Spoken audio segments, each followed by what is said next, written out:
तर आता बातमी येते बच्चू कडूंच्या एका वक्तव्याची। सरकारच्या कानफाडात मारण्याची एक वेळ आलेली आहे असं बच्चू कडू म्हणतात। पावसामुळे नुकसान झाले तरीही कृषी मंत्र्यांकडून अशोभनीय कार्यक्रमाचं आयोजन करण्यात येते।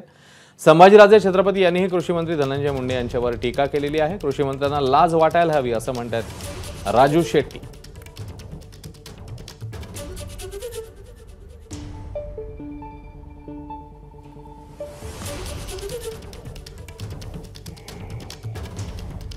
नुकसानीचं पीक विमा अधिसूचना काढायला पाहिजे।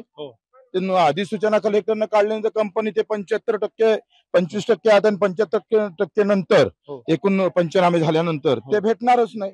म्हणजे सरकारच्या तिजोरीत नाही तर कंपनीच्या खिशातून पैसे भेटायला पाहिजे, ते भेटणार नाही। कलेक्टरने अधिसूचना काढली का ते बघा, काढलीच नाही। अर्थ काय त्याला? तुम्ही राज्य सरकारकडे हे दुःख मांडणार आहात का? दुःख मानायचं नाही, कानपडीत घालायचे दिवस आहे। दुःख मानायचं कुठं, कानपडीत घातलं पाहिजे। कृषी मंत्री येऊन गेले, पालकमंत्री अजून आलेले नाहीत। कृषी मंत्री मग्न आहेत परळीत सांस्कृतिक कार्यक्रम करण्यात आणि सांस्कृतिक कार्यक्रम असे घेतलेले आहेत की जे अशोभनीय सुद्धा आहेत। हे कृषी मंत्र्यांना सांगायचं कोणी?